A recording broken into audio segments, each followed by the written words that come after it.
Welcome back to another episode of Revealed Apologetics. I'm your host, Eli Ayala, and today we have a very special guest. I have with me Dr. Gary Habermas at Liberty University. So let's dive right in. Let me give you a scenario here, okay? Suppose you are on a plane and you are sitting next to someone and you get into an interesting topic, and the person looks over to you and says, well, there's really no good reason to think that Jesus rose from the dead. It's just something you got to take by faith. Right? And then all of a sudden you hear over the intercom, we're going to be landing in 10 minutes. How would you unpack the best you could in 10 minutes a case for the resurrection if you were in such a scenario? I tell people I can do it in 2 minutes. I mean, it really is the method I use to get to the resurrection is very brief. I call it the minimal facts record. I call it the minimal facts argument or the minimal facts method, but I also call it, so people get an idea of where I'm going, I also call it the lowest common denominator method, because what it says is you can use the data which critical scholars allow. Now let me be clear. I wouldn't tell them this on the plane, but by critical scholars I mean somebody who has hopefully a terminal degree, somebody who is trained in New Testament or a relevant field. So that might be theology, philosophy, history, classics, archaeology.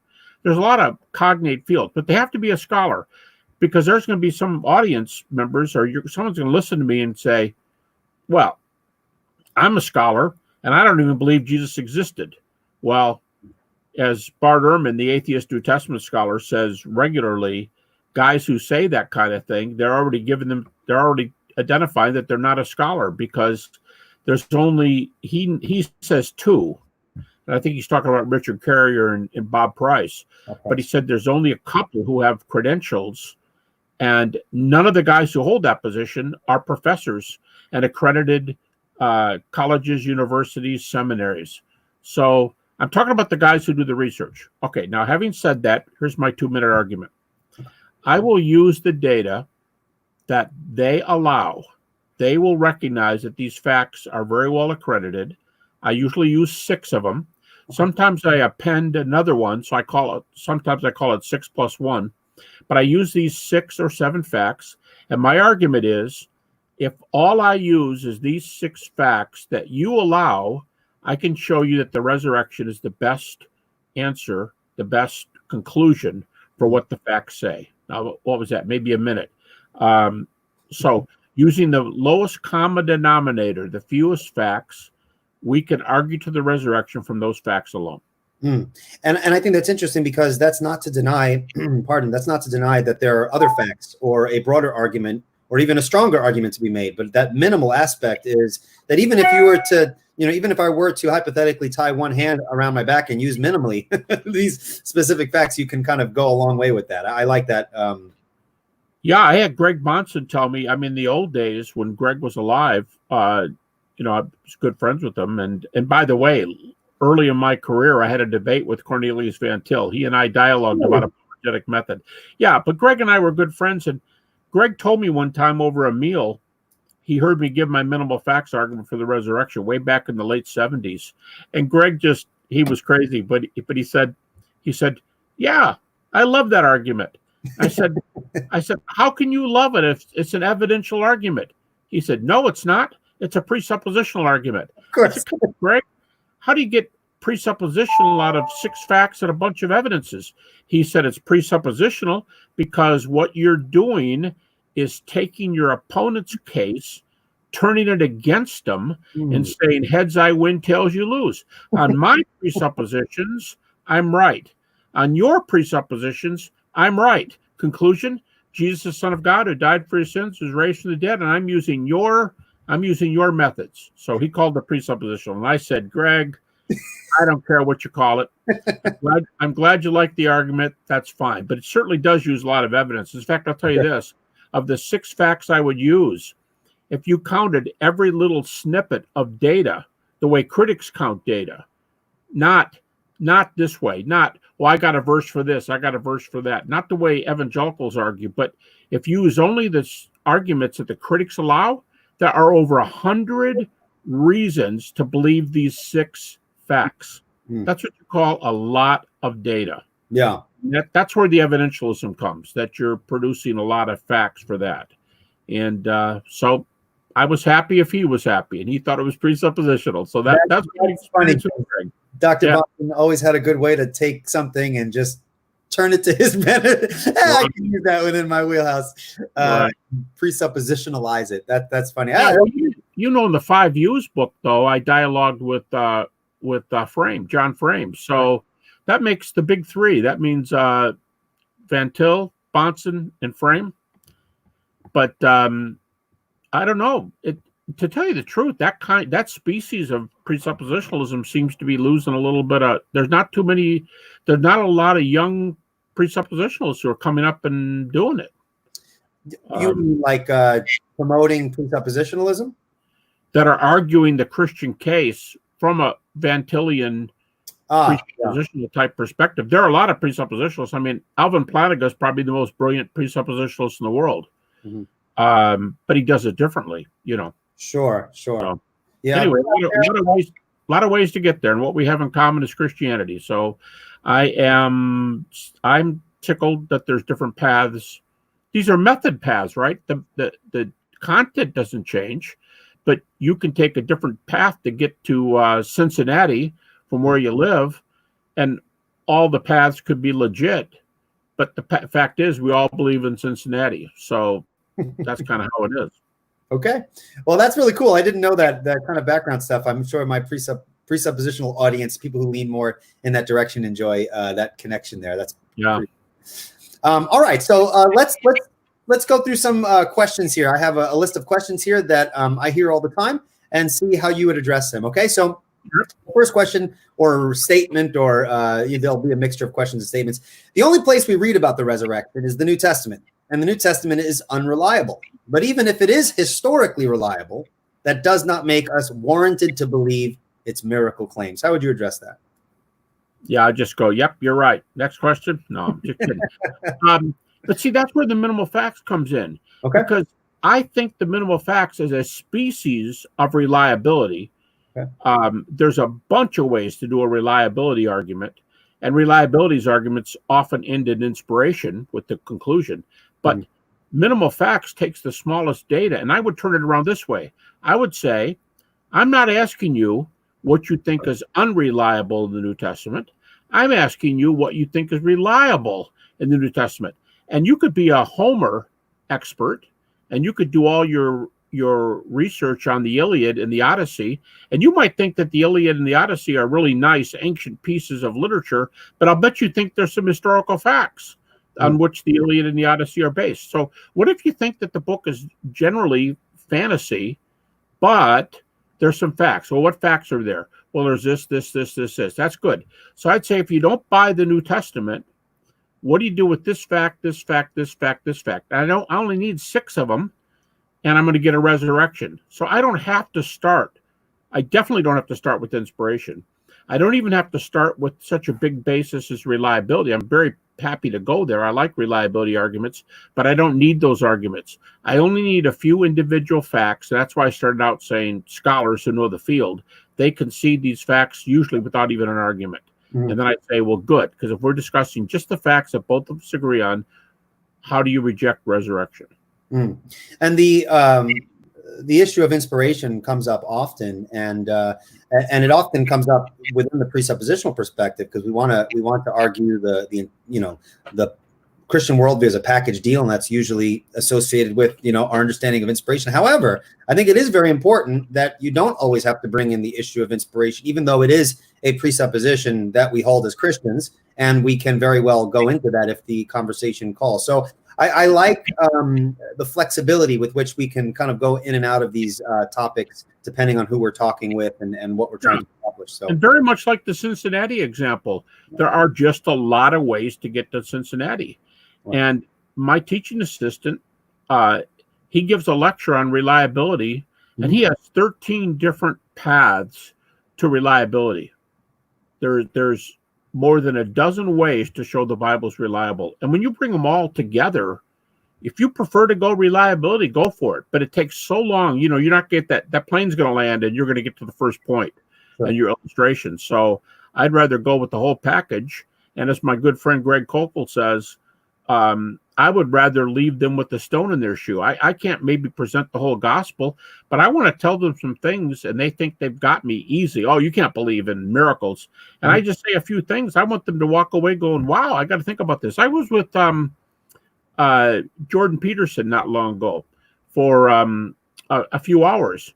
And we met because he tweeted one of my minimal facts arguments for the resurrection, put it up on his site. And I don't think he was talking about my article. He was talking about the topic of the resurrection. But he said, this might be the most important topic I've ever thought about in my life. Well, that's putting a stone in somebody's shoe. And that's my job. If I can't give you the whole gospel, let's give you something to think about. So I think that's very important for an argument to give a person a chance to come back. Maybe the plane lands, to use your illustration, and the guy says, can I email you? Or can I call you? And that starts the conversation. All right, very good. Here's another thing that we often hear. It's probably a quote from someone throughout history, but you hear it every now and then. It's the statement, what is more likely, or the question rather, what is more likely, that a man should lie or that someone rise from the dead? You mean David Hume, huh? David Hume, yep, that's right. That's right. I was thinking that was Thomas Paine. But for some reason I thought it was Thomas Paine, but it could very well be. But since David Hume lived before Thomas Paine, we've got that famous essay by David Hume on miracles, right? And he said that there. Yeah, it's at the end of part 1, right before he goes to part 2, and he said if the options are the guy's right reporting the miracle or he misreported it, I'll take the misreporting it because that's what human beings do. Right. But I'm going to say, yeah. I mean, if you want me to respond to that, I'll be glad to. But that's one reason I do near-death experiences. That's one reason I do other arguments, because I'll say, well, okay, I'll go, okay, time out. What do you do with near-death experiences? Well, I don't know. But there are over 300 evidential near-death experiences. The evidence for near-death experiences is just incredible. And if you stop for a moment and grant that afterlife looks kind of likely, there's a good place for it, then I'll say, okay, time in, let's go back to the resurrection. Because if there's already another world, which we call afterlife, and I'm telling you about an event that I think ends up in another world, the resurrection of Jesus and the resurrection of believers, then you can't belittle the argument because you wonder about this other existence. You either have to disprove my NDE argument or disprove my resurrection argument, or be open to the other world I'm talking about. So, I mean, there's data. You have to deal with the data one way or the other. All right. How about that? I'm sure you've heard this plenty of times. I think I've heard Shabir Ali in a debate bring this up, and this is often brought up by anyone who denies the claims of deity by Jesus Christ. And of course, they'll claim that there's a progression of embellishment throughout the Gospels. And so, how would we respond to this statement here? The Gospel accounts cannot be trusted because they give evidence of developing embellishment such that they should not be trusted. So you see this idea of Jesus, the divinity of Jesus and the resurrection of Jesus, just this later development that was added on. And so there's really no reason to think that it was something that's grounded in history. I would love to respond directly to the argument, but let me respond first. Let's say you and I are having a cup of coffee. We're sitting at a restaurant. Okay. And I'd say, all right, well, let's use the death and resurrection accounts of Jesus. Let's get right into that genre. Why don't you give me an example of some of this embellishment you're talking about? Where's the story gotten bigger? What would you use for evidence? Yeah, I suppose they could appeal, weekly. It's weak, but they could appeal to say the differences between the simplicity of the Gospel of Mark and the grandiose, clear-cut images of Christ as divine in the Gospel of John. And so you see this progression here that's common amongst accounts that are embellished to kind of make their lead character, come off as looking cool. That's neat. That's a pretty good. But I would accuse you then of picking and choosing. Okay. Because I think I would say, yeah, you just want to use the examples where it fits your view. Let's use one where it doesn't fit your view. There are only 7 miracles reported in the Gospel of John. You think grandiose, as you said, John's grandiose. Only 7 miracles there. Matthew, Mark, and Luke report at least 2.5 times more miracles than John. So in Mark's short book, he has 2.5 times the miracle counts of John in his big book. So, okay, so John's got a bigger book, but what's exactly expanding? It looks like there's more supernatural in the Gospel of Mark. Here's another one. You go, well, we don't have any appearances in Mark. Mark tells us there's appearances, and then you only have 2 in Matthew, and you only have about 4, depending on how you count them in Luke, and about 4 more in John. See, we've gone from 1 in Matthew, 2 in Matthew to 4 and 4. I'd say, whoa, time out again. What's our earliest book? You go, Mark. I'd say, no, 1 Corinthians. And in 1 Corinthians chapter 6, 6 appearances are recorded. Okay. 6. And 5 of them are in that early creed, which critics, by the way, this is one of the best kept secrets. The critical scholars date that early creed now to 1 to 3 years after the resurrection. That's 1 Corinthians chapter 15, verses 1 through 1 Corinthians 15. And there's 5 appearances, and Paul adds his own to make 6. But there's 5 appearances. So if your argument is Matthew has 2, Luke has 4, John has 4, look at the growth, I'd say, no, you're missing something. Paul has 5, Matthew has 2, Luke has 4, John has 4. Where's your growth?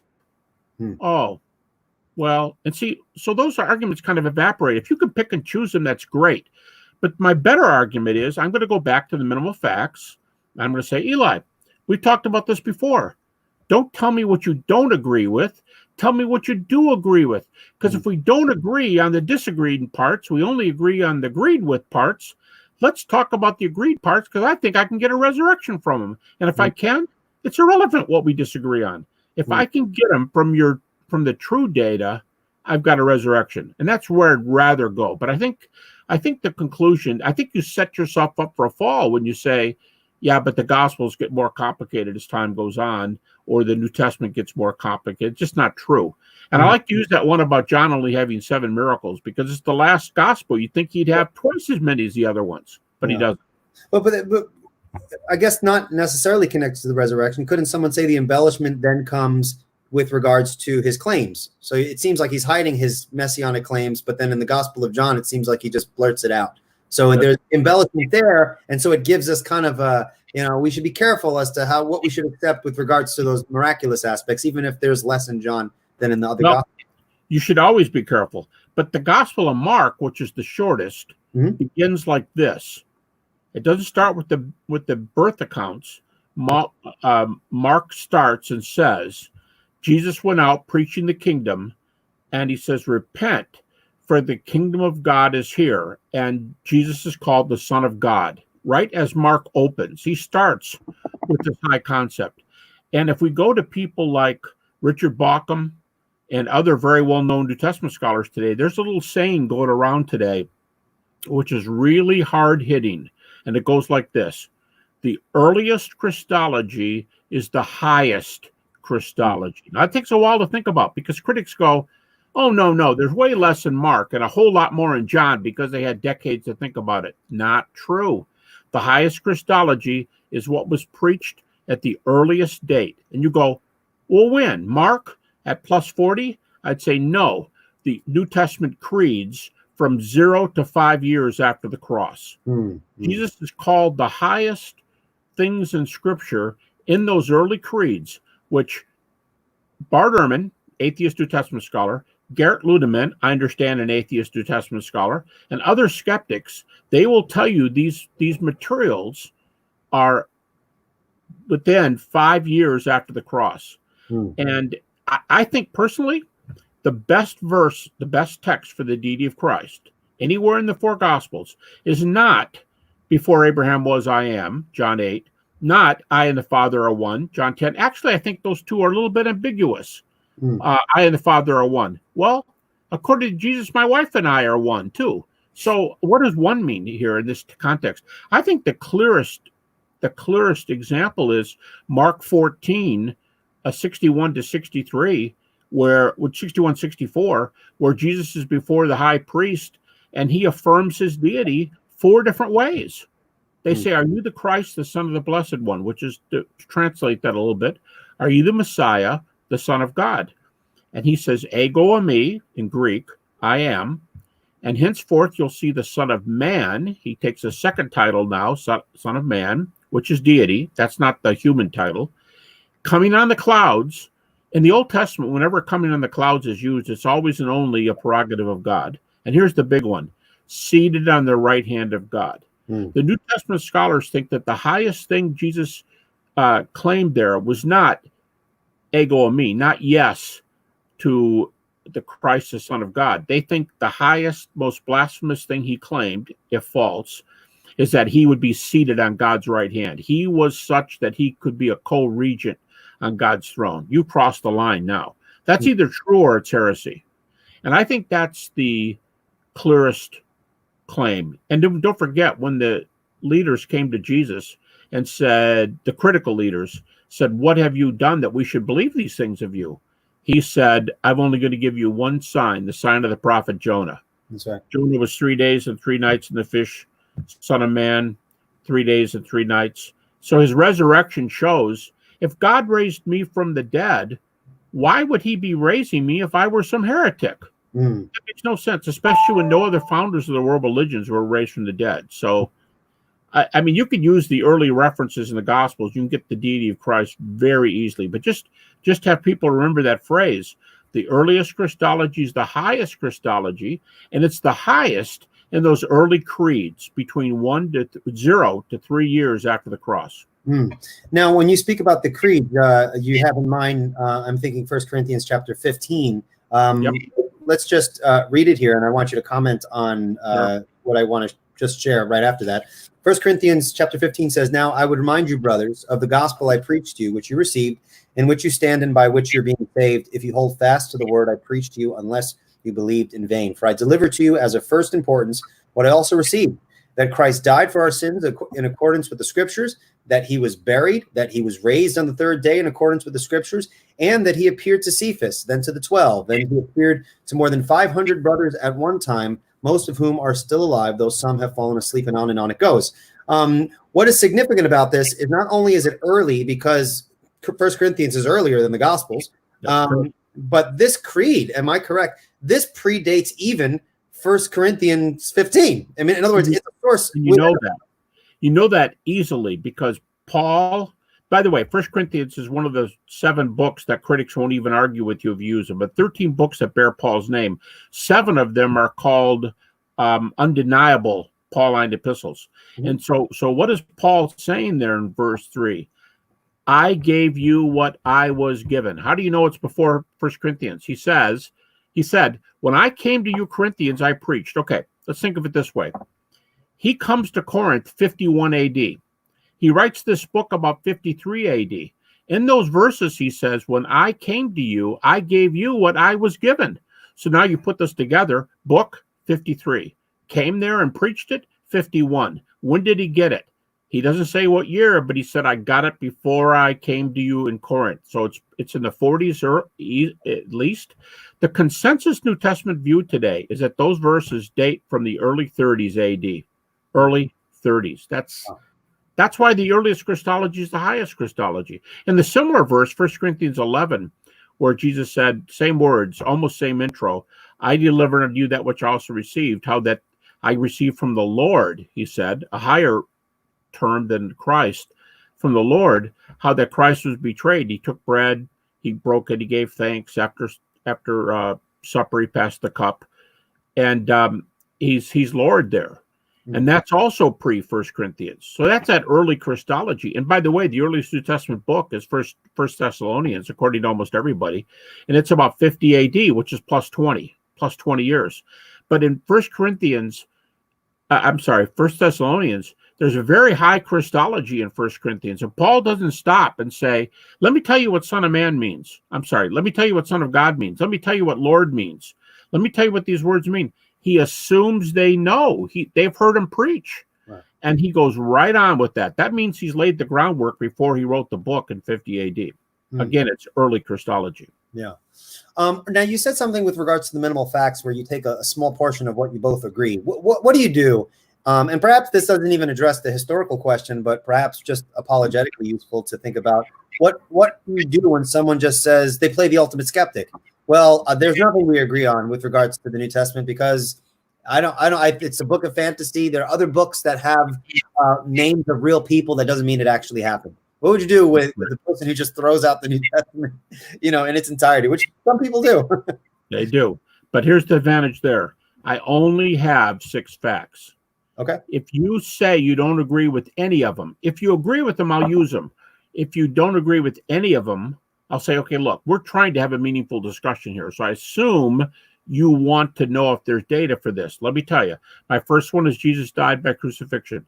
My second one is that the disciples had experiences that they thought were appearances of the risen Jesus. I'd say, all right, let's go through them. Do you agree that he died by crucifixion? No, I didn't even think he lived. Oh, okay, you didn't think he lived. What if? How many sources do I have to give you in the ancient world? Oh, I don't know. Give me 5 and don't use the New Testament. It's a prejudiced book. Great. In my book, The Historical Jesus, I have 18 sources for Jesus, and all 18 are outside the New Testament. And Bart Ehrman, the atheist New Testament scholar, again, when he gives 15 independent sources for the crucifixion of Jesus, 4 of them are non-canonical. 4 of them are not in the New Testament. So for the prejudice, that's what I'd say, for the prejudiced people who won't even look at the New Testament because they think they're prejudiced, they think that they're, believers take them. All right, what if I use Tacitus? What if I use Josephus? What if I use other early books? And if you keep saying, no, I'd say, you know something? I call that head in the ground. I call that somebody who doesn't want to learn. And there's a reason that atheists like Garrett Ludeman and Bart Ehrman, there's a reason why they object very strenuously to the way you are arguing, and they are atheists. But they know the material. That's the difference. Right. So the way, for someone who says I won't give you any, I start from the bottom up, and I only have to get to 6.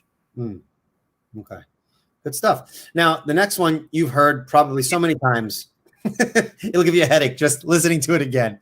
Okay. Okay. Ready?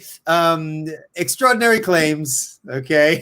You can just finish the sentence. It's just hard. Extraordinary evidence. That's right. So extraordinary claims require extraordinary evidence. How would you respond to that for folks who, even though we Christian apologists have responded to this, and even non-Christians have responded to the illegitimacy of this sort of statement? How would you respond to that? I would say it's an a priori rejection unless you're going to respond to my data. And if you say, okay, I'll respond to your data, I will. There's several. Again, how many paths to Cincinnati do you know? I would ask, here's one. Eli, you're giving me this objection. Let me ask you something. If I answer your questions and give you evidence that you're really surprised about, will you become a Christian? What will you say? Well, this is going to differ, but if I were to say no, how would you respond to that? I'd say that doesn't sound to me somebody who's really honest about the data and wants to look at it. But I would say, look, extraordinary. I'll agree with you. If you're going to talk a miracle, I want good evidence. Sure. But my problem, I think, with this kind of mindset is your definition of extraordinary evidence means, I'm guessing, your definition is you'll never get there. There's no evidence in the world. And no matter if I can think of 10 things that you can't refute, you'll still say, I need more, I need more, I need more. That's because you are determined, it seems to me, not to come to Christ no matter what. And so you're not saying extraordinary claims require extraordinary evidence. You're saying, let's paraphrase it, extraordinary claims require so much evidence that don't even start, because I'm telling you right now, I won't believe if you give me 1,000,000 pieces. Now that's just prejudice. Right. That's like saying we're doing a trial and you want to know if this guy committed murder, and I'm the lawyer for the person. You're telling me that if I gave you 1,000 reasons why they couldn't have been at the scene of the crime, you're still not going to believe it? No. Well, then why are we talking about this? That's just prejudice. And why is it? Why do atheistic New Testament scholars argue against that view? Yeah. And again, I would say here's another path to Cincinnati. I would say, what do you do with near-death experiences? Because if you can't deny an afterlife, don't go after me for introducing an argument that leads to the afterlife. If I already know that realm is there, or if I already know there's a God, you have to be interested, if you truly are, in what God could do in history. So I have to open up that other world for the person, but I'm totally willing to do it with evidence. I just think they're playing a game if they say it requires extraordinary evidence. And the definition of extraordinary evidence means, I'm telling you right now, you will never get there because there's not that kind of evidence in the world. I'd say, well, you don't study very much. Yeah, I've heard some people say, what kind of evidence would be sufficient for you to believe in God? And some atheists would say, I don't know what evidence would convince me, but if there's a God, he would know. Yeah. I hear one say a lot, they'll say, well, if he would send a plane, one of those writing kinds that write in the sky, okay, and if get the plane out of there, if there was a message that says, Bob, this is for you. This is God. I want you to trust Jesus Christ, your personal savior. The atheist said, yeah, that would make me sit up and take notice. And then he pauses for a minute and he goes, yeah, but of course you could have set that up. My eyes could be deceiving me. I could have a brain tumor. In other words, even the clearest data, he can think of 10 reasons why he doesn't have to believe it. That tells me there's a lot of prejudice. Right. And at that point, you're not really doing apologetics if the person's setting up, even from a presuppositional perspective, when we use like a transcendental argument, you take something that you both agree upon and ask, what are the necessary preconditions for those things? But if you can't find anything that he's going to agree on, you're not really doing apologetics at that point. Eli, I've got a question for you. This is one of my pet peeves. Sure. Let's see, I've never had an interview where I ask the interviewer questions. Transcendental argument. I think the transcendental argument is really, really useful. But Sure. Why is it that the best forms of the transcendental argument are not argued by the Van Tillian presuppositionalists? They all say it's good. They all cite it. But Greg Bahnsen, Van Til, Frame don't give the argument. It relies on evidentialists and others to give the argument. You mean like in a logical structural form, like with premise? Yeah, like steps and yeah. I mean, I think it's a good argument. I think it's a good argument, but I'm just teasing. Van Til, Frame, and Bahnsen, all three of them, they say in their books, I cite them in the book, sure. 5 Views. They all say evidences are needed. We need evidences for Christianity. You got a worldview and you need evidences. But then each one of them say this, I'm not the guy to do it. And the next one goes, I'm not the guy to do it. And then I go, well, how come no Van Tillians have done it? If you need evidences, but you're not the one to do it, what's wrong with that picture? Right. And I do a method. That's not so good.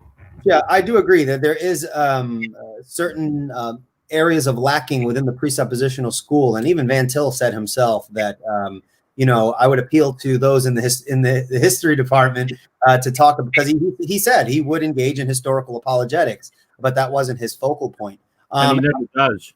You know what Frame said in our dialogue, our written dialogue? Frame said, it's kind of amusing. He says, sure. If I wanted to argue for God, I would tell him to go read Bill Craig's books, because Bill is in our dialogue too. And then he said, if I want someone to believe in the resurrection, I tell him to read Gary Habermas's books. And then he pauses and he goes, I just wish Craig and Habermas were more biblical. And I said, John, if you don't think we're biblical, go do your own arguments. But we don't get around to it. So yeah, I mean, I've seen again, in terms of its logical structure of the transcendental argument, it really depends who you speak with, because some people argue over whether it can be formulated. Other people think that you can formulate it and say like a deductive form and defend one of its premises transcendentally, which I have seen some people use. In terms of practicality, I have no problem appealing to evidence as a presuppositionalist, since we believe that evidence understood within a presuppositional framework is useful. And so within a one-on-one conversation, I have used, I've used the Kalam cosmological argument as a presupposition or a historical. By the way, you might get a big kick out of this. I won't tell you the name just because I don't want to prejudice anybody, but one of the largest one of the best known presuppositional publishing houses in this country. Yeah. They came to me a few years ago and they asked me if I would agree to do a little 50-page book on each one of the minimal facts and to tell their readership how to argue from minimal facts for each of the 6 facts. And when the guy first called me, he was very high up in the company. I said, why are you asking me that? I said, you're basically a Van Tillian press, and you're known for your presuppositional approach. He said, right. I said, well, why are you asking me to do, 6 or 8 little booklets for you on minimal facts? He said, because we don't have enough evidence, so we need to share evidence with our readers. We need to know how to argue evidentially. And I thought, honestly, I'm not saying that was inconsistent. I'm saying it was really cool because he knew that they had to do more, and he was willing to do it. So I think it's super. Yeah, I would disagree with perhaps he's being sarcastic. Oh, we don't have any evidence. Well, I've heard many presuppositionalists talk about evidence given a proper presuppositional framework, but you don't see it a lot in the literature, which I'm hoping that people can kind of get on the bandwagon for. So, I say that lovingly because I tell my students all the time, my PhD students, and some of them were presuppositionalists. Sure. I had a guy when he finished his PhD, he kept teasing me after class. He'd say, I'm still a Van Tillian as he left. I said, okay, John, that's fine. I'm fine with that. Yeah. I don't try to change anybody. Sure. I don't care what approach I want to use. We're defending the same gospel, and I think there's different ways to get there. So again, Cincinnati, different ways to get there. Yeah, and we'll move on to the next question, but just a last comment. People know that I'm an ardent Van Tillian, and I have no problem appealing to evidences, and you are right that Van Tillians do need to develop this area a little more and stop merely parroting Van Til and Bahnsen, and just take the method a little bit further and incorporate the findings of our evidentialist brothers. That's why I like to have people from different apologetic backgrounds, because there is fruit to be had between different methodologies. We can say it the other way around. Maybe Van Tillians are better at establishing worldview. Maybe there's worldview things to be learned, and we need a worldview background for the evidences. So you can go the other way too. Mm-hmm. Thank you very much for that. All right, let's take. I'm going to go one more question, and then we're going to take a quick break. Not you. You take a quick break from this normal line of questioning, and then we'll take a couple of questions in the live chat. Okay. Okay. So we did mention the existence of Jesus, so that was the next question. So we'll just skip to the my another one over here. If God is loving, why would He make the central claim of Christianity be a historical claim? History, while important, is a fickle thing. New evidence can overturn hypotheses, so this is not a firm foundation upon which belief should be based, especially when eternity hangs in the balance. I'm sure you've heard that before. Yeah, and you know what? Here I would take us back to Jesus, and I would make a presuppositional point, a point in favor of presuppositional view, and I would refer to John 10 and John 14, where if we have reasons to accept those texts, we've done our reliability homework. We go to John 10 and especially John 14. Jesus said, "If you don't believe me for my word's sake, believe me for my work's sake." And in John, as in many places in the New Testament, Old Testament too, works means miracles. Works means great signs. And of course, Jesus did many of them. So I've got a feeling from John 10 and John 14, Jesus preferred his listeners to believe him for his word's sake. Sure. You go, well, okay, but what would be the evidence for that? Well, when the people heard Jesus speak, they said, he's brilliant. He's more brilliant than our teachers. He's wise. Listen to the way he teaches. Oh, and there goes another miracle. And there goes another miracle. Ed Yamauchi, the historian from University of Miami of Ohio, retired a number of years ago. Ed said that Jesus is the only founder of a major religion of whom miracles are reported within a generation. So they could say, I saw a miracle. They could say, I have good data. Later they could say, and he was raised from the dead. But Jesus said, if you don't believe me for my word's sake, the miracles are there too. So you say history's fickle, and that's a good critique. But I think Jesus is far better known to people who couldn't give evidences, but they listened to him. He's the most influential person who ever lived. And that means he was just what the gospel listeners said, that he was beyond the scribes and the Pharisees and very wise. He's a philosopher. Anthony Flew, my good formerly atheist buddy, but he becomes a theist before he died. He called Paul a first-rate philosopher, and he called Jesus a first-rate moral philosopher, an ethicist.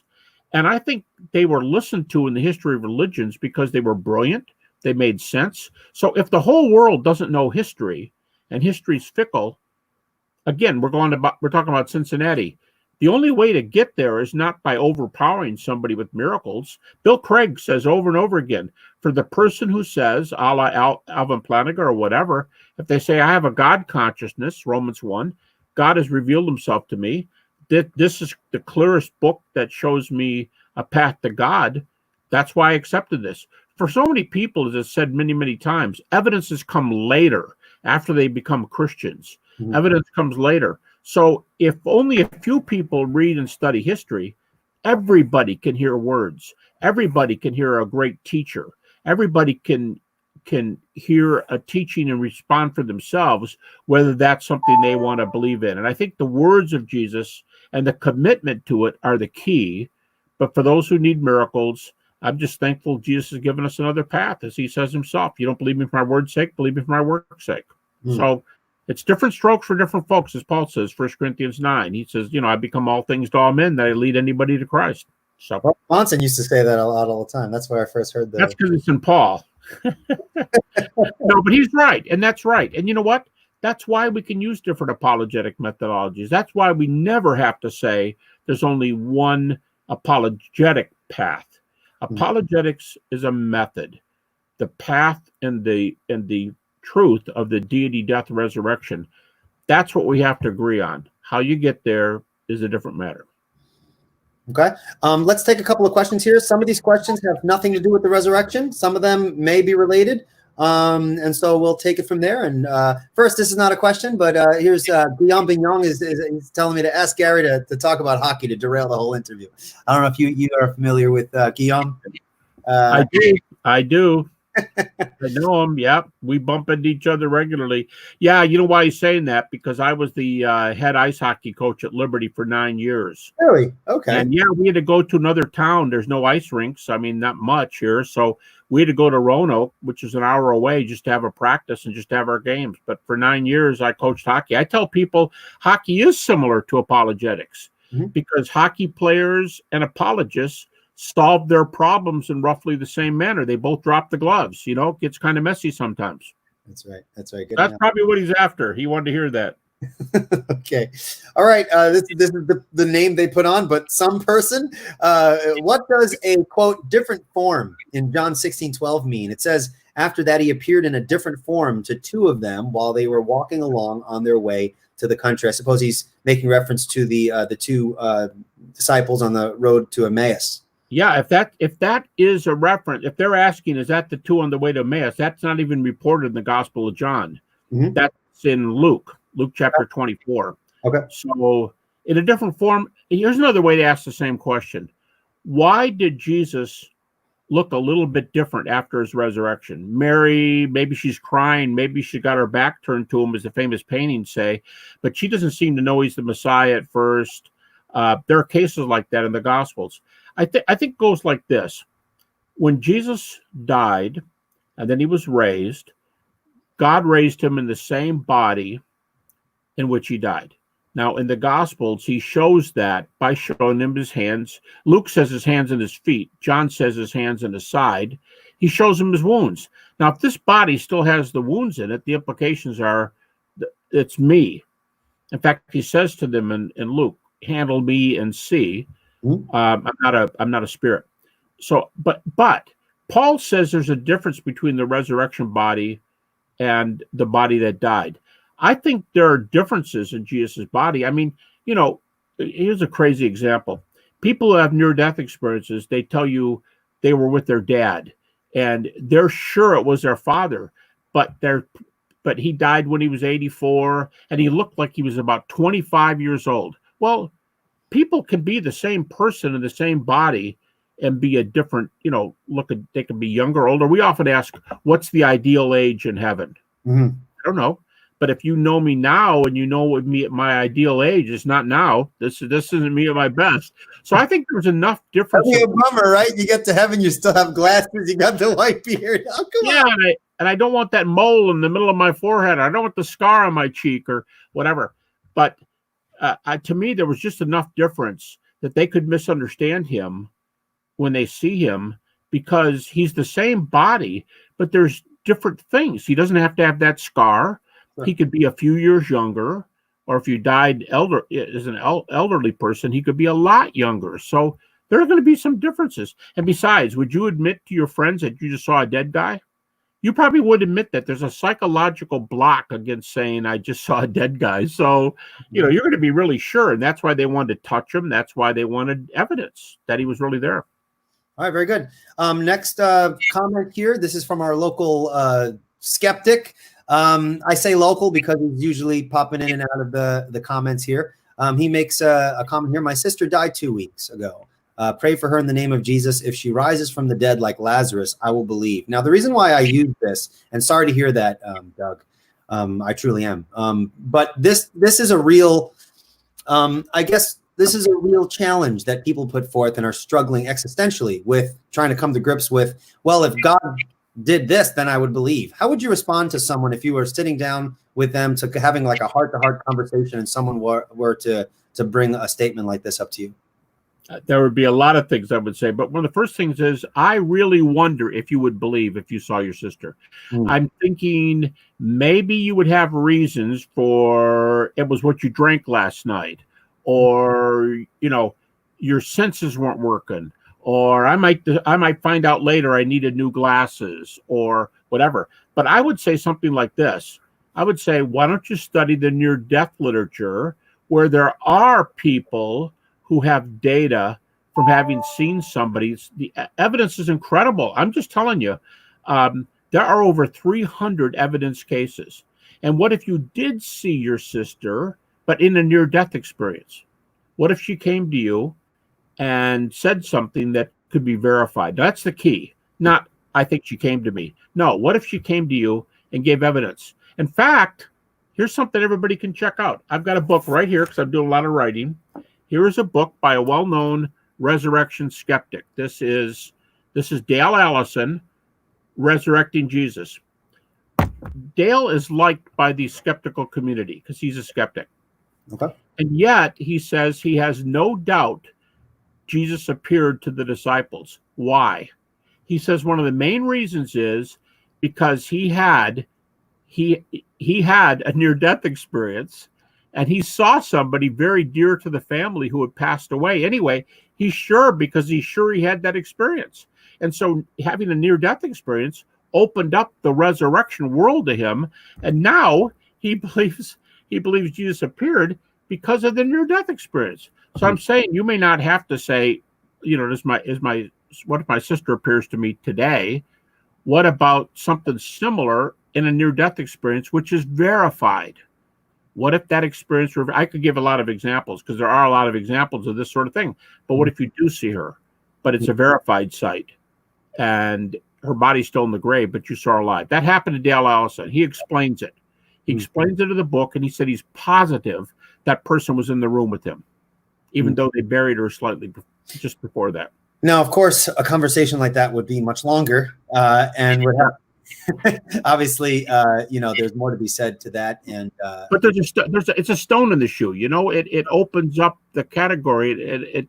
It kind of takes a shot at skepticism in general, and it kind of says this world is a much more complicated place than we think it is. Thank you for that. We have a question here by the Sire.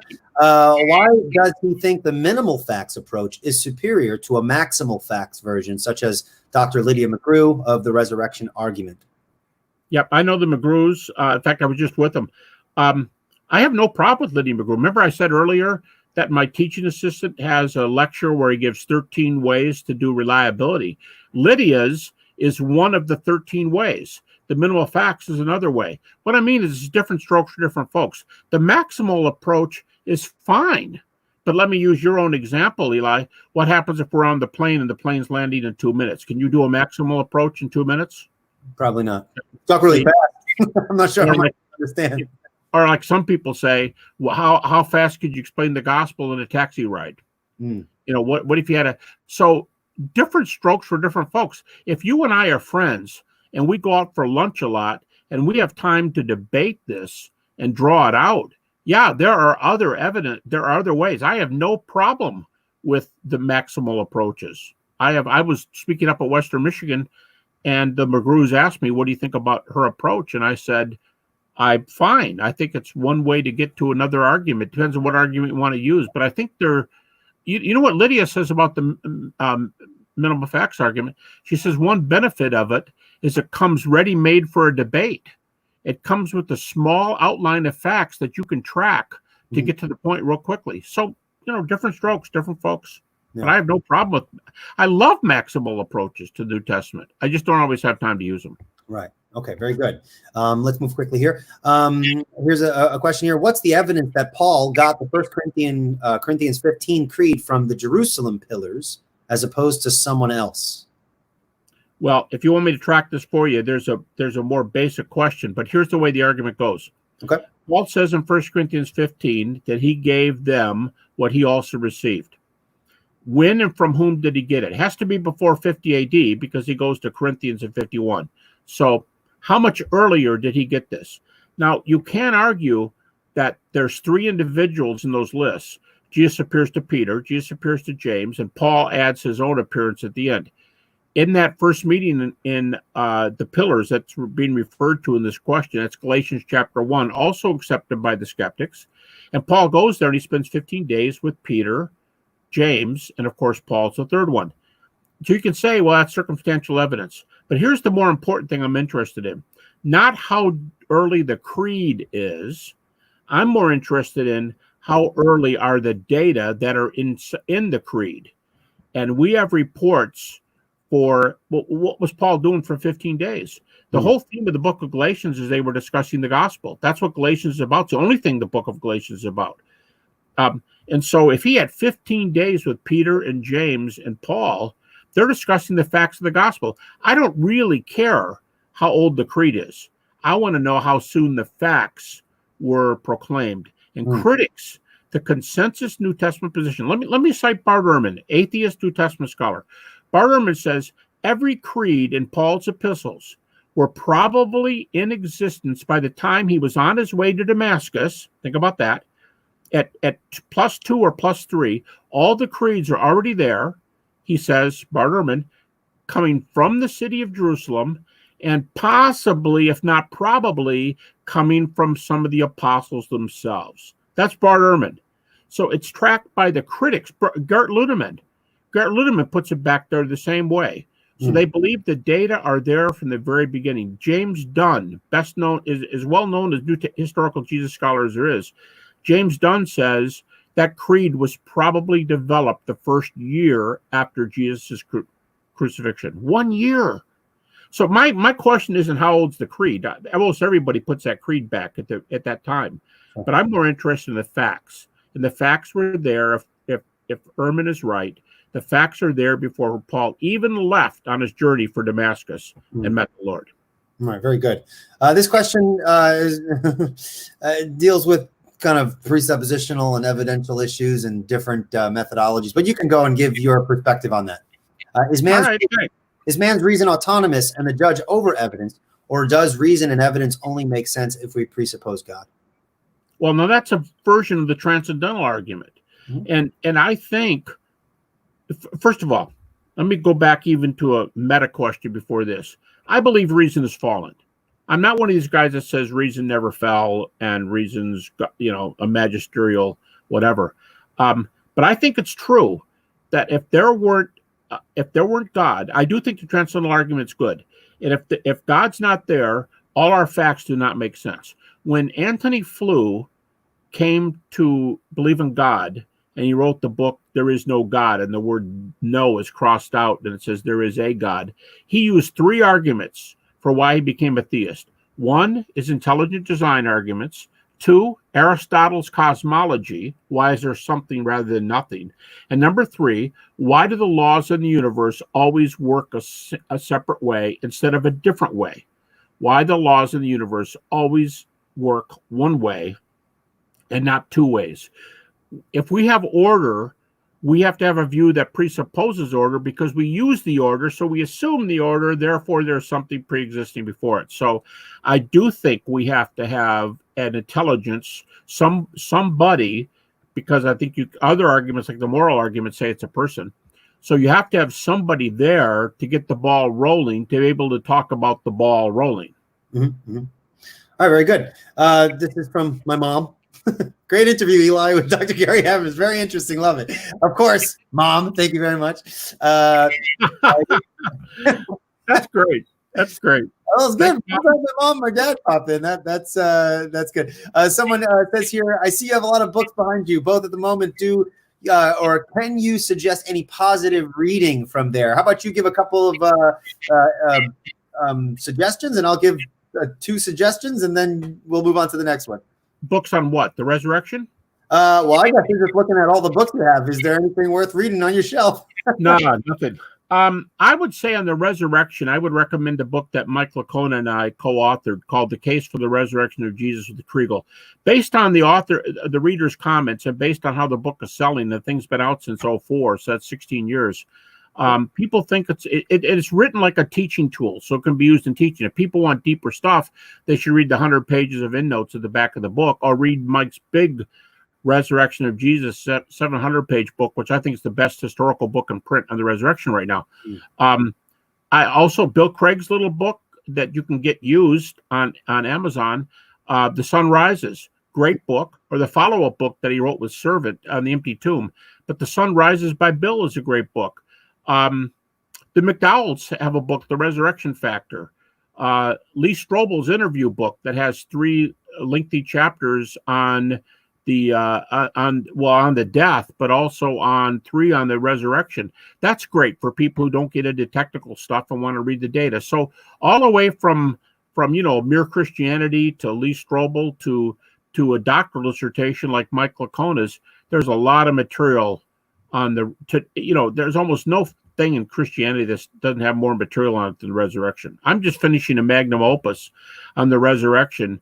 I'm in my last chapter, and I'm at 5,300 pages right now. 5,300 pages. So, not to be said. A lot of material to be covered. I would suggest also N.T. Wright's book on the resurrection. That his giant work on the resurrection. I think I have that. It might be in my other shelf, but I have it right here. But I have Tom's right here, but I also have Mike's. Here's Mike's. Look at all the bookmarkers in the top. Can you see all those? Yeah. That's from a guy who's been through my former students' book. Mike did a really good job in that book. Right. Yep, I agree. All right. One more question here, and then we're going to stop the common questions because then we'll just never leave. So someone asked a question about the situation at Liberty. If you want to comment on it, great. If not, no worries. But here's his question. What does Gary think about Liberty dissolving their philosophy department? Well, now you kind of caught me not working everything out because this news just broke yesterday. Okay. I'll tell you a few things about it. First of all, the 5 people in the department were not fired. They were not pushed out or anything like that. In fact, most of them teach distance for us, so they're still Liberty professors. Okay. They are free as of this moment.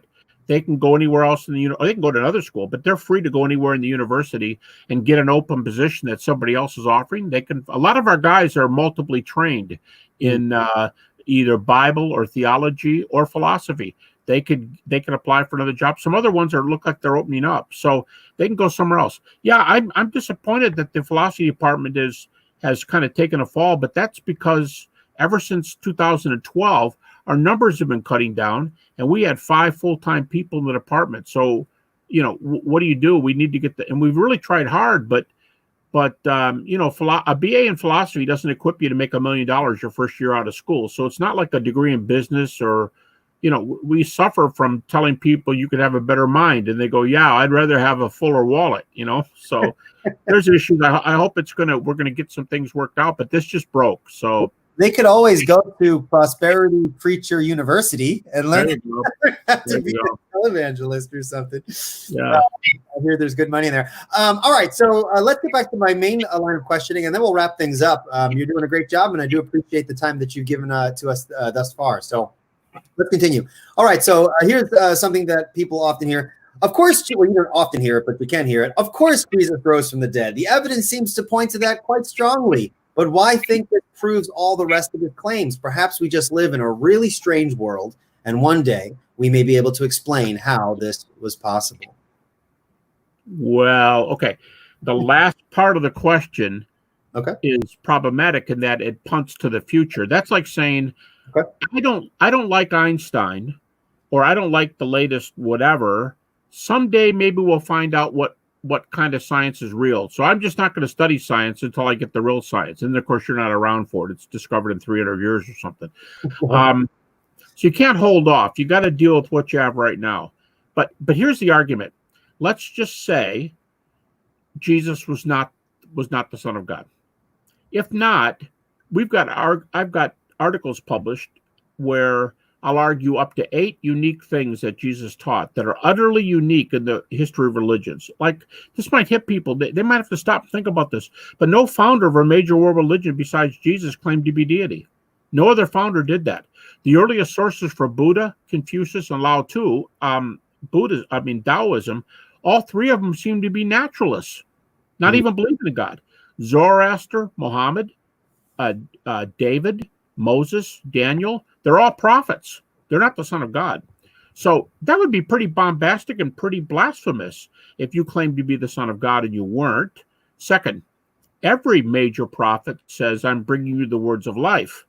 Jesus made what philosophers would call an ontological claim by saying, I embody the words of life. It's about me. What you do with me determines where you spend eternity. Obviously, I'm paraphrasing them. But so those are 2 pretty radical claims. I am the Son of God, and I can occupy his throne. Uh-oh, that's bad. Look out for the lightning. And number 2, what you do with me determines where you spend eternity. So now you've had your shot, and you've done all that, and you die by crucifixion. What's going to make you rise again? You can't raise yourself from the dead. Mm-hmm. So what did Jesus say? My Father will do it. My Father does all my miracles, he taught. My Father will do it. Why would your Father raise you? Because I'm the obedient Son. Oh, you're not the blasphemous Son. No, I'm the obedient Son. How so? Well, nobody else claimed to be the Son of God. That seems like you're encroaching on God's territory. Nobody else said what you do with me determines where I spend eternity. That's encroaching on God. God wouldn't have raised a heretic from the dead. I know it's an old argument, but try to think about a way around that. If someone's going to concede the resurrection, they have to concede the truth of Jesus' teachings. And that's why Jesus said, we talked about earlier, John 14, if you don't believe me for my word's sake, believe me for my work's sake. If Jesus is who he claims to be and God raises him from the dead, I think we better start thinking about eternity and what Jesus has for us, because the connection is too tight. It's really hard to come up with a natural theory as to why a God would raise a man who otherwise would be a heretic. But if his views are true, we have a long life ahead of us trying to learn and follow his commands. Now, next question. Why isn't the hallucination theory more plausible than an actual resurrection? Even though the fact that the disciples may have hallucinated and others may have hallucinated is implausible at some level, surely it is at least more plausible than a man rising from the dead. Okay, great question. Now, you say it's not, the questioner says not plausible at all levels. I've got a co-author who is a medical doctor. We've published together. Actually, I was on the phone with the second guy just about an hour ago, and he's a clinical psychologist. He's published a number of books. They both did lit reviews, one in medicine, one in psychology, and they both reported that over the last, I'm not sure, I think 25 years, in the last umpteen years, there's not one documented case of a group hallucination. People don't forget, hallucination is a radical concept. It's not when you see a bear and think the bear is Bigfoot. That's not an hallucination. That's an illusion. When you think you saw a UFO, but we find out it was a special plane that was flying over this area that the Army's using. Those are illusions, not hallucinations. An hallucination is when you stop and see something in space that is not there. The object is not there. No object is there. You're looking at, thin air and you see something. And that's why people don't see hallucinations in groups. Now, the questioner raises a good point. Okay, so there's no known cases in the literature. You're correct. Okay, why isn't that still more likely than a resurrection? And here's the reason. No one group hallucination will give it to you. If you look at the resurrection accounts and the data we have, this theory shouldn't be called a resurrection theory. It should be called the resurrection. I'm sorry. It should be called the group hallucination theory. Because the data, take that early creed in 1 Corinthians 15. He appears to the disciples. He appears to a group called all the apostles. He appears to 500 at once. And critics always throw in there the women. He appeared to the women outside the tomb. That's 4 groups of appearances. So at the very least, and there's others in the Gospels, but there's at least 4. So you can't call this group hallucinations more likely than resurrection. No, it's a group hallucination theory. Now what's more likely? A weird psychological event for which there are no duplicates in the data, or this wasn't an hallucination.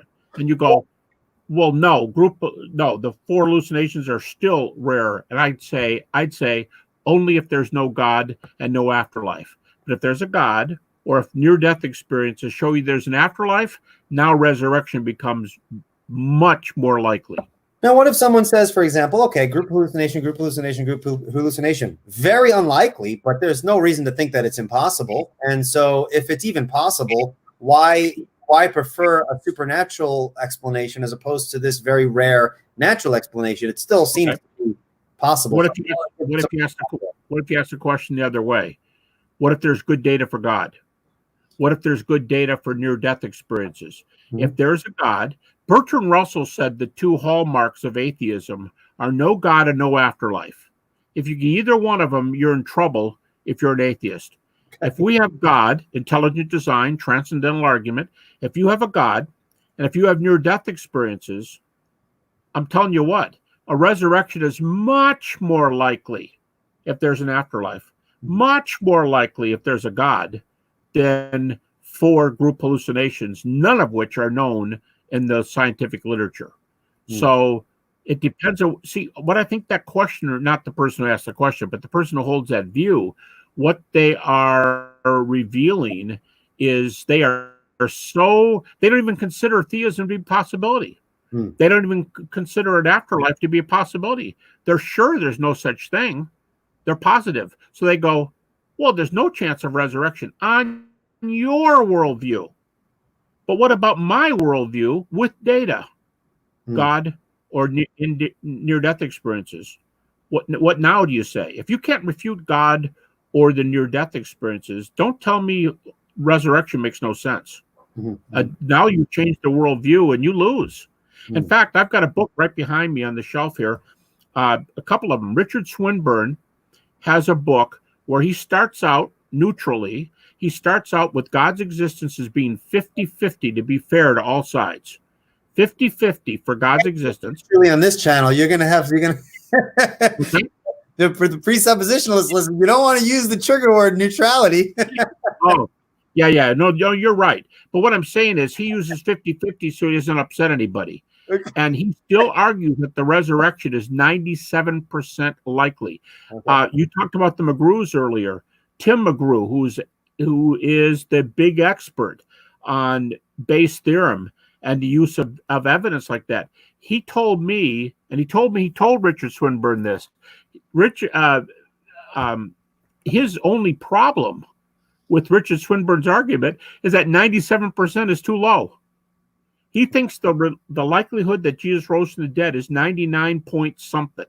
Okay. So if you can't refute God or near-death experiences, you're in trouble trying to refute the resurrection. You just can't do it in a vacuum. Yeah. All right, thank you for that. I was just joking around, but neutrality. No, I totally agree with you. Totally agree with you. There's no such thing as neutrality. But he's just saying, let's start with God 50-50 to be fair to everybody. Right. I'm just joking, though. It's a curse word. Parts. Yeah, that's funny. No, that's good. All right. I have 2 more questions, and then we'll wrap things up. And I do apologize for folks who are still sending in questions on the side. I just want to respect Dr. Habermas's time here. So this is a common one. I'm sure you've heard it plenty of times, and it's definitely been suggested in the literature. Why think Jesus didn't just get buried in a shallow grave and his body was eaten up by dogs? And so there you go. We can't find his body, but it's eaten up by wild animals. That seems more likely than someone being raised from the dead. Let me ask, not this person, but whoever holds that view, here's a couple ways to do it. Okay. I have given in this show, I have given a bunch of first century evidence for the resurrection of Jesus. All right, now let's put the shoe on the other foot.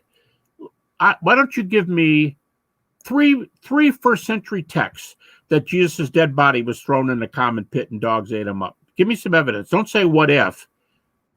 You don't like me saying what if, so don't use what if with me. How do you know he was thrown in a common pit? I want data. Well, what if the person says, okay, I don't have any data, and I understand why it's important to have data if I'm going to suggest something, but that seems far more plausible than someone being raised from the dead. So, I mean, I don't even need data if you think about it. I mean, whoa. You don't need data for your view. Well, I'm just saying, it's more plausible given what we know about reality. It's more plausible to think that that's more likely than someone actually rising from the dead. I mean, what's more probable, Dr. Habermas? Someone's body. Eli, you're a presuppositionalist. So here's what a presuppositionalist is going to say. He's going to jump in and say, more likely on your view. There we go. Yeah. Not more likely on a theistic view. Okay. Not more likely on a view with life after death. And besides, now that it could be God or the afterlife, and you don't have any evidence for your view, don't even talk to me.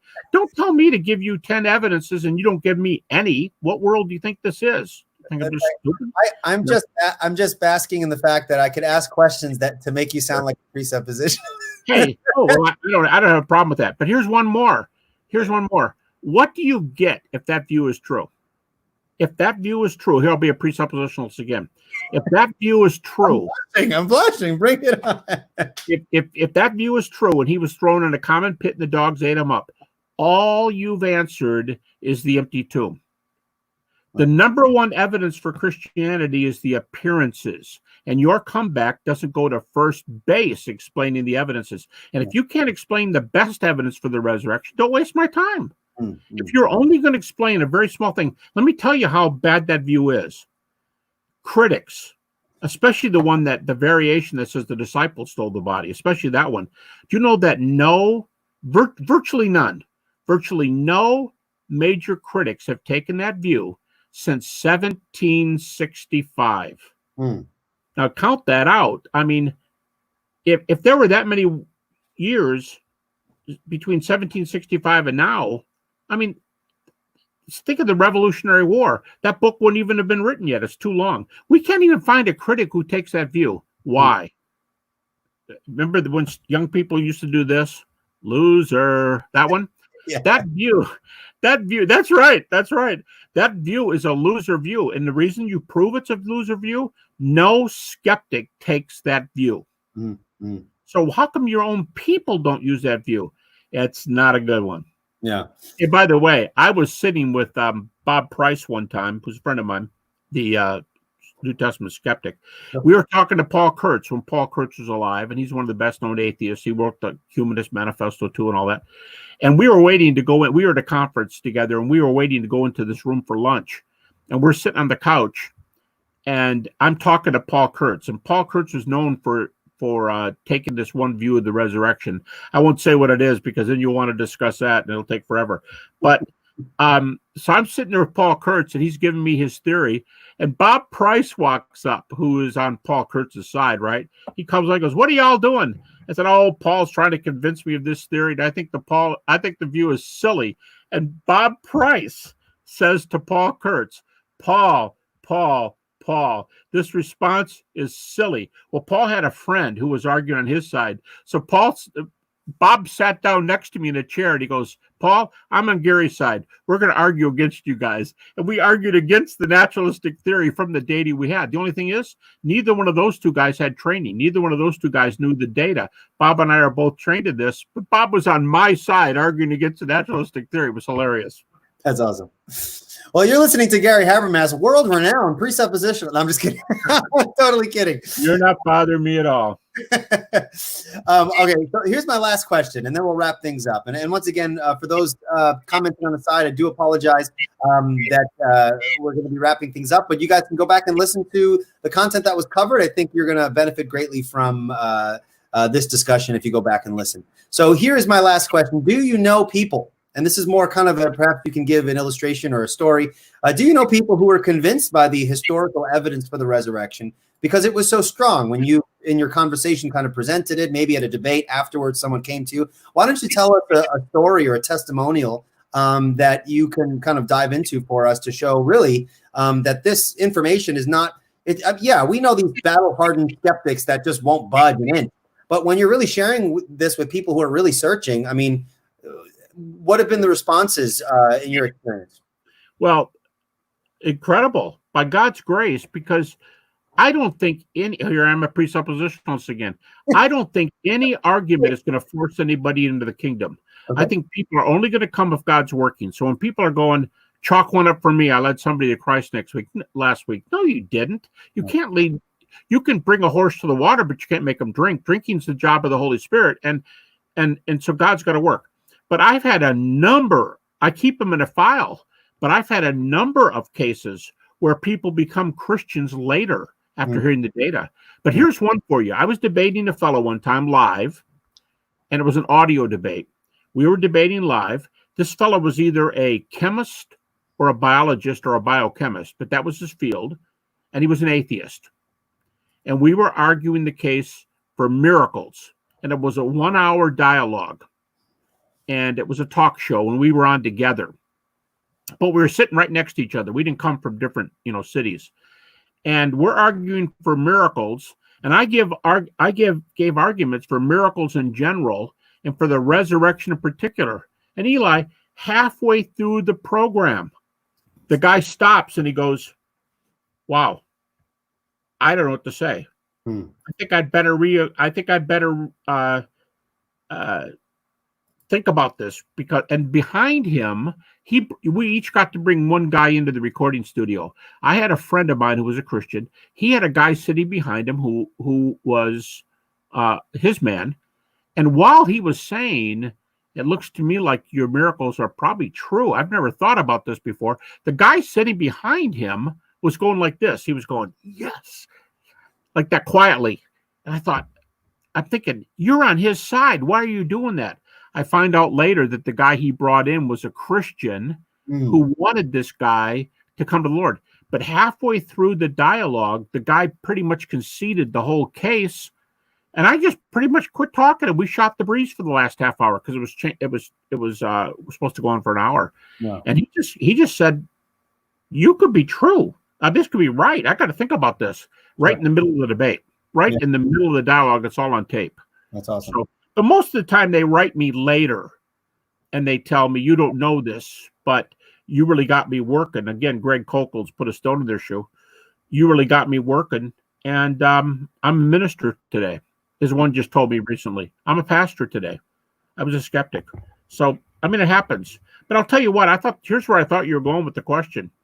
In a lot of cases, they say, "Well, if your evidence is so good, why don't the skeptics become believers?" Sure. I'll say, "Well, let me ask you a question. Let's say theoretically you're my best friend. You're single. I'm married. I think marriage is a great institution. I think you should be married. You disagree. That's fine. We're best friends. But I want to introduce you to a blind date." And I say, "You're going to think this person's the greatest person in the world when you come back from the date." And my friend has a few dates and comes back and says, "She's the neatest person I've ever met in my life. You're totally right." And I said, "Hey, can I be your best man?" And my best friend says to me, "No, you can't be my best friend. I think she's the neatest woman I ever met. But you think that means I want to get married. There's a disconnect here. Best friends and must get married are two different things. I'm not ready to be married. Maybe in 5 years, but not now." So what I mean is, you can lead a horse to water, can't make the horse drink. Even the best evidences, I don't expect a person to be overpowered into the kingdom by evidence. If God's not working, the guy's not responding, that's the issue.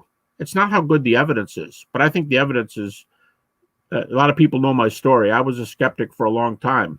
In fact, I was very, very, very, very close to becoming a Buddhist. And so I believe it without having, been convicted from the beginning. So anyway, that's my. Yeah, and I like those stories and seeing how, this stuff works out in real life. I worked as a child care aide, and I worked with a skeptic. His name was Will, and we would sit in, we worked from 7:30 in the morning to 9:30, and we'd get our egg sandwiches and sit in the car, and we would talk, and we would go back and forth. And I used a mixture of my, my presuppositional approach. We talked about some specifics, and we talked for a couple of years. And then I hadn't seen him for years after that until I bumped into him in a parking lot of a hospital. He scared me. He worked there, and he grabbed me around, and he was like, Eli, and I was like, oh wow, it's Will, and he's like, he didn't even say hello. He says, I just want to say thank you because of those conversations that we had. I'm actually going to seminary to be a youth pastor. And so at the because of your conversations. I'm sorry? Because of your conversations. But because of those conversations, he actually got invited to speak at a church out in Fire Island. I live on Long Island. So it's that little fish island. You got the Fire Island there. And he was invited to speak there. And he paid my wife and I a little ticket to take the ferry to sit in on that service so that he can share with folks how our relationship had, worked and contributed to bringing him to the Lord. So apologetic, for the battle-hardened skeptic, a lot of these people on the internet, they say, it doesn't really work. Apologetics is just, these cheap car salesmen, they're just trying to sell you religion. But when you get to these really, these intentional relationships and conversations, God is working, and there are testimonies. I mean, sure, we can multiply these stories and have an entire show. I know a testimony that's not mine, but I know a person who witnessed to a guy. I'll change some of the details here, so I won't give anything away. But this person, Christian, probably a presuppositionalist, very faithfully witnessed to this guy for ages. Okay. And the guy made fun of the other guy. The skeptic said, you're a blankety blank blank, you're this, you're unbelievable. And the Christian kept witnessing. And the guy was nasty. I mean, I'm not saying Christians can be nasty too, but the skeptic was nasty and in front of their friends. He always put the guy down, teased, made fun of him physically. Why's your nose crooked? Why is this? Why is that? And made fun of him. And the Christian was so bothered by the harassment that he quit witnessing for a long period of time. He quit witnessing because of this very bad experience. And then a little while later, one of their mutual friends said to him, hey, have you heard about Bob? And the guy said, no. Bob what? He said, because of your witnessing, Bob became a Christian. And now Bob, you cannot sit down with him for 5 minutes and not hear the gospel. And he's going to give you the gospel. He's going to give you a very detailed presentation. And he was the same guy who called this person all these names. And he was, because so many people, they react because they're as angry as can be and things happen to them. Sure. It's not a rational argument. It's an emotional argument. But then he became a Christian. And they said the funny thing is you can't talk to him without him giving you the plan of salvation. So these stories are out there. They're and when you see them in your own life, like this one right in the middle of the dialogue where the guy started changing, I just thought, I've never seen anything like this in the middle of a dialogue. The guy was an atheist, not just a skeptic or something. Sure. Incredible. Well, thank you so much, Dr. Habermas. Let's bring this to a close here. You've given us 1 hour and 29 minutes or 28 minutes of your time. I greatly appreciate it. I'm sure folks will find the content very helpful. Is there any final words you'd like to say before we close out? No, you know what? I would just say, we've said this a little bit, probably because your presupposition is non-evidential. Seriously, your presuppositionalists are often have more ministry intent at the end. Although you got a guy like Bill Craig, who's very much into evidence, and he always ends with his testimony. But we ended with a couple testimonies right here, and I think that's really cool about these other people. I would just say, if Jesus has been raised from the dead, and as per the earlier question, if the Father is the one who raised him, had to be for a reason, I can't think of a reason that even approaches a better reason than he must have been speaking the truth. The God of the universe doesn't glorify lies. And therefore, I would end by saying Christianity makes the most sense. In this day and age of viruses and people who get sick and die, my wife died. I'm remarried, but my wife died the mother of my 4 children died of cancer, stomach cancer, in 1995. She's only 43 years old. And when that happens, I'm really thankful for Paul's testimony in 1 Thessalonians, where he said, we grieve, but not as those without hope. We grieve, but not as those without hope. When it comes to death and dying, they say there's no atheists in foxholes. I don't know, but No. we want hope. We want something that lasts forever. And Sure. if the evidence is there, I'd say stop the anger, stop the whatever. Don't consider me, consider the evidences. And if it's there, why wouldn't you want to live? I just saw a comment from Bart Ehrman, the atheistic, I hope I'm quoting him correctly, but he recently said in print that he does not believe in an afterlife, but he hopes there's something like that true, because he wouldn't mind living forever in a very nice place. He said he hopes it's true. I heard Albert Ellis, the famous atheist cognitive psychologist, I heard him say it would be really nice if it's true. It's everybody's hope. So I would say Christianity is the way that has reasons. It gets you all the way to the Emerald City, and so we might as well get on the path. Yeah. Well, thank you so much for sharing that. Please go back and listen to this a couple of times. I mean, there's a lot of good content here, answers to common objections that I think will be very useful to you guys in your interactions with others. Also, again, I always joke around with my TV reformed theology joke. If you haven't subscribed to the YouTube channel Revealed Apologetics, you are a living demonstration of total depravity, amongst other things. So if you haven't subscribed, please do so. And stay tuned for some great content coming up as well. Tomorrow I have Jason Lyle to talk a little bit more about apologetic methodology. Once again, thank you so much, Dr. Habermas, for coming on. And for everyone, take care. Thanks for your good questions. I'm sorry? Thanks for your good questions. Oh, well, thank you for your awesome answers. You always like interviewers who are well prepared instead of the ones that shoot from the hip and the questions aren't so good. Okay, well, I'm glad you like the question. Good. Very good. Tell your mom you did a good job. Oh, she'll be very proud. That's right.